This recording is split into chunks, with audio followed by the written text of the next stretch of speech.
find more about that. Fred Grandy, a former actor, radio talk show host, a member of Congress on the Ways and Means Committee for a number of years, led the debate in 1990-1991 in Congress on the first war in Iraq, left Congress in 1995 to become CEO of Goodwill Industries, and about 8 years ago went to WMAL, 6:30 a.m. in the Washington, D.C. area, on the Andy and Grandy show, is I think the first iteration, and later on it became the Grandy Group when he brought in Mrs. Fred sitting next to him, otherwise known as Catherine. You're going to hear from her as well. But Fred, I pass it to you. He is now a distinguished fellow with the Center for Security Policy and working on these issues.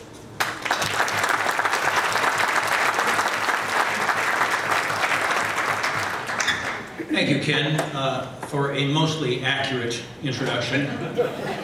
There's no such thing as a former actor. Get out of here. Let me just say, John and Frank have both given you a very good overview and kind of a survey of where we are in the world and in this country with civilization, jihad, and Sharia. And John brought it very close to home when he pointed out the Islamic Center of Annapolis. But right now, the major battleground for Sharia and civilization jihad is where? In this room. As Ken pointed out, there was an attempt by groups to not let this discussion go forward. But it did not happen.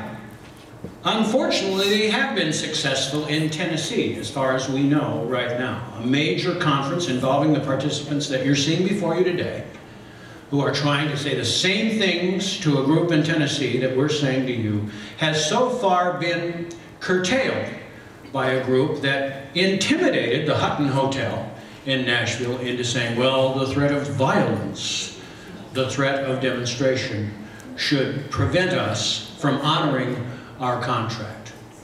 Now, to some degree, I am a casualty of this. I lost my radio job because all of the people who you hear today were on that show regularly talking about it, and we were eventually told not to continue.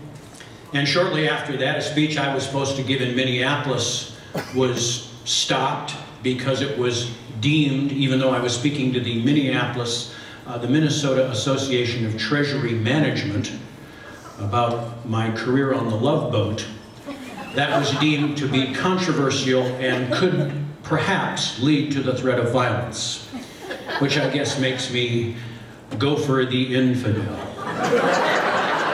A badge of honor which I wear. But you should know this.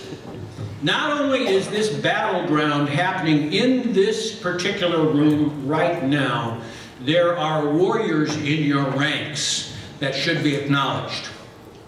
And I want to acknowledge one right now. Katja Bullock, will you stand up, please? Katja Bullock is the head of the Chevy Chase Republican Women's Club, who held a meeting that invited John, Catherine, and myself to talk about these topics. And for her efforts, she was told by a group of Democrats, not the least of whom is Ike Leggett, the county executive of Montgomery County, that she should not go forward with this because there were pernicious and dangerous elements that would try to influence the Republican women. Her attitude to that was, to use the Arabic phrase, yalla, get out of here with that. But she was intimidated. And she was told that she should not have this event. And she, along with a colleague of ours, a woman named Manda Irvin, currently a resident of Montgomery County, but formerly a resident of Iran, who fled that country because of Sharia, and will talk about it, and didn't speak about it at Katja's event. They went to the Montgomery County Council of Muslims and said, look, we're going to have this event. And they did. And not only did they have that event, the controversy around that event probably doubled the participation.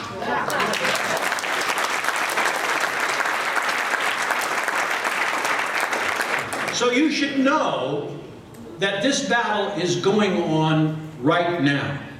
But I want to focus a little bit on what is happening elsewhere in the world, and if you think there is no relevance, let me just put it this way. You may be aware that on October 9th of this year, there was, and there's no other word for this, a massacre of Coptic Christians in Egypt, in a section of Cairo called Maspero. There are somewhere between 10 and 12 million Coptic Christians in Egypt. They are probably one of the oldest indigenous populations in that country, and predate the Muslim population by about 500 years. All of that having been said, they have been an oppressed minority for years. Even under the Mubarak administration, they were suppressed. And what's happening right now, as Islamist forces, the Muslim Brotherhood, otherwise known as the Freedom and Justice Party in Egypt, are beginning to come to power, and their election is now less than a month away. Copts all over the country are finding that they cannot even have the simplest and most, the plainest iconography on their churches, like crosses or domes. And when they protest this, as they did on October 9th, they are not just pushed back by the Egyptian military and Islamist influences, in some cases they are killed. That led to a demonstration in Washington a couple of weeks ago where about a couple of thousand Copts, representing the 500,000 Copts who live in this country, said, we need a voice. And the reason they said that is because they cannot get a meeting with the White House. They cannot get a meeting with the State Department. And they are not alone. The Syriac Christians, the Maronites in Lebanon, the Assyrians, the Chaldeans, all of these various oppressed minorities all over the Middle East have been denied any access to the President of the United States by no less a person than Dalia Mogahed, who is a member of the Muslim Brotherhood who actively works for the President of the United States as a pollster. One of the highest placed operatives within the movement is essentially denying these minorities. And when I'm talking about this, I'm not talking about something that's happened in the last month. This is now a year old. Any kind of access to the White House or the State Department or the Department of Justice whatsoever. Now, some colleagues of mine from the Center of Security Policy were actually marching with these people a week or so ago. And I was astonished because these people are American citizens.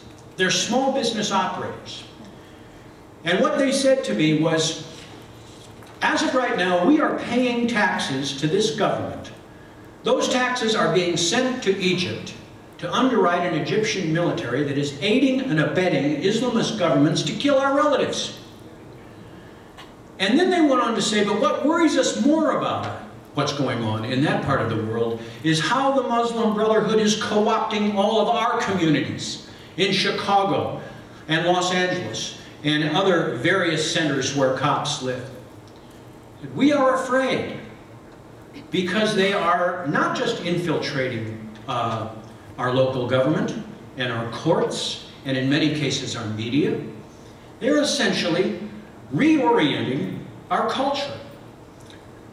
And what we're worried about is most of them, of course, fled to this country to gain the kind of freedoms that they were denied in that part of the world. And Amanda Irvin will tell you the same thing. As she said to the Montgomery County Muslim Council, she said, I came to this country to get away from Shariah. The last thing I want is for it to find its way here. And this is essentially what the Copts are saying. Now, it seems to me that if we're going to talk about oppressed minorities, whether it's Copts in Egypt, or Syriacs in Syria, or Maronites in Lebanon, or conservatives in Maryland, there is a common bond here that requires us to begin to learn what is going on. And that is why when I first heard Ken introduce his comments this morning, I found myself saying, why should we allow our enemies to define this particular battle space? I'm a former professional politician. I got into races to win. The way you do that is by not allowing your enemy to define the campaign. You make him or her follow your agenda. So let me propose this.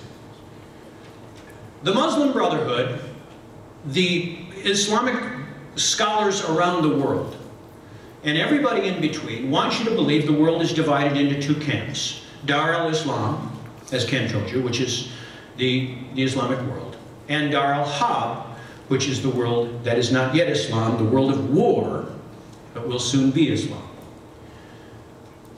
From this day forward, I want us to consider who we are and what we are as Dar al-Freedom. And I would submit to you that what we have here this morning, and hopefully will continue, is the virtual faculty of Dar al-Freedom University, which makes you the freshman class. And that is why it's important for you to take this information and learn it and make sure that you graduate. Because there are too many organizations, whether in the media or the courts or in local police or at the top of the State Department, who do not want you to get your degree in this. Now, John has talked, and Frank has pointed out, and by the way, students, this is your core text. There are others, but this is perhaps, the test will be on this.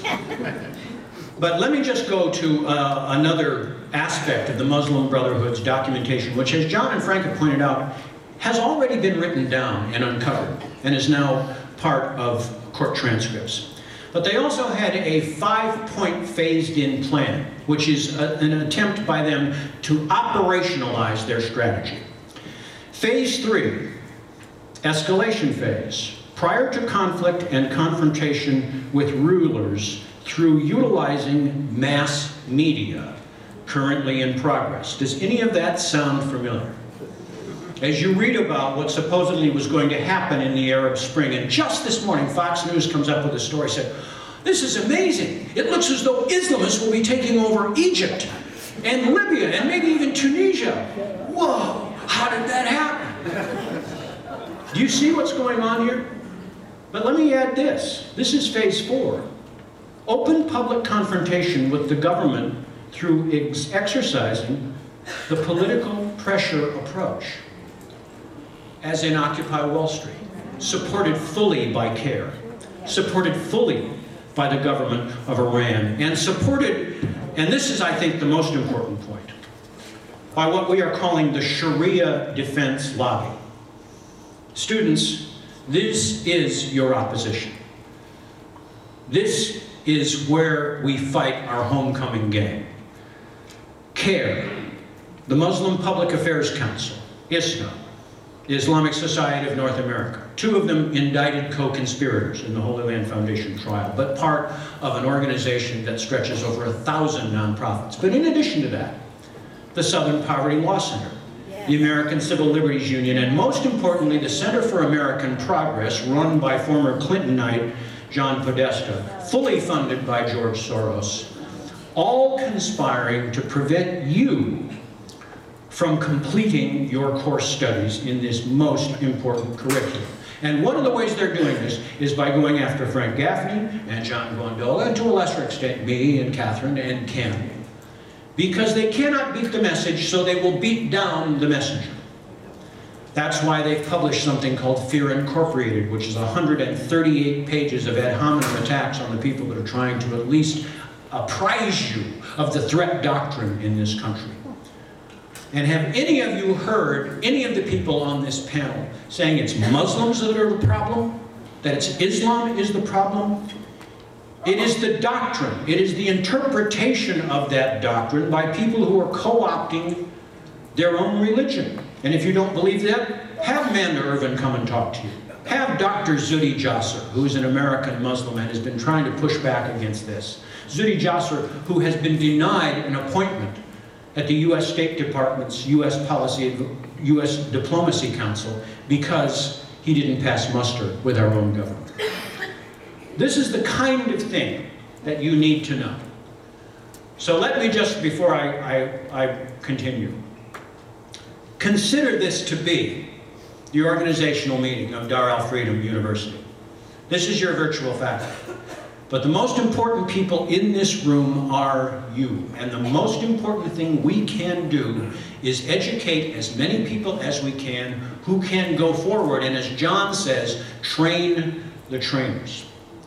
You have been assigned your task. There will be a test. Good luck.